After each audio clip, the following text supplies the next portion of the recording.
सर्वप्रथम मो त्राणकर्ता प्रभु श्री कृष्ण को नाम रे आपण समस्त नमस्कार। आशा करूँ आपण मैंने समस्त परिवार सहित भलरे अच्छा परिवार सहित रही बहुत भलरे अच्छे। जो विषय आलोचना विषय रही तार शीर्षक रही प्रभु विषय भय। प्रभु लोक मैंने भय दुई प्रकार अच्छी। प्रथम विषय हूँ भ्रांत भय, द्वितीय विषय हूँ यथार्थ भय। बाइबल एक बहुमूल्य सुसंवाद हूँ भय न कर जहाँकि 50 थर व्यवहार कर। या व्यतीत आ गोटे सुंदर विषय आपण मो रही प्रभु लोक मैंने जीशु निजे आमको कहती ए तो मो भय कर ना जन लिखित सुषमाचार 6:20 पद।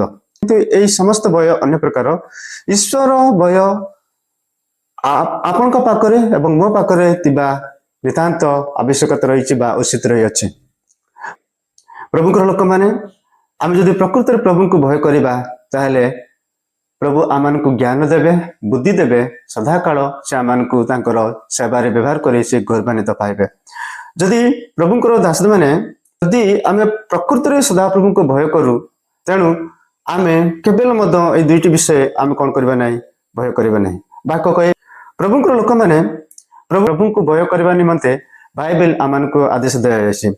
द्वितीय विवरणी पुस्तक 13:14 पद जे प्रभु आपण को मते सदा प्रभु को भय करने निमंते बाइबल आमान को आदेश दिए। प्रभु लोक मैंने बहुत गुरुत्वपूर्ण विषय प्रभु लोक मैंने आपण एवं मो जाना आवश्यकता रही। आउे मो प्रश्न करुच्ची सदा प्रभु को भय कले आम कौन मिलवा कौन लाभदायक है।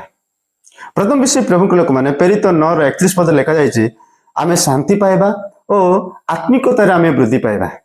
द्वितीय विषय हूँ 2 कोरिन्थियो 7:1 पदरे आमको सतर्क जीवन यापन करने से शिक्षा दिए। तृतीय विषय हूँ इतोपदेश पुस्तक 8:13 पद मंद कार्य सब घृणा करने और दूरे रहा से आम को साहाय्य कर। चतुर्थ विषय हूँ गीत संहिता 111:10 पदरे ईश्वर को ज्ञान आम ठारू आरंभ हम।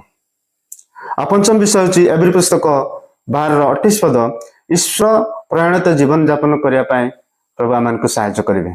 प्रभु आम को समस्त को साहाय्य करंतु ए समस्त विषय को बुझापी एवं आगामी दिन मानक आम प्रकृत भाव में ईश्वर को भय करी ए समस्त विषय आपण को जीवन में मो जीवन में आने चेष्टा करवा तो निश्चय प्रभु आपण को मत आशीर्वाद करेंगे। प्रभु संकल्प वाक्य द्वारा प्रभु आम समस्त को अनुग्रह करंतु साहाय्य करंतु। समस्त को नमस्कार।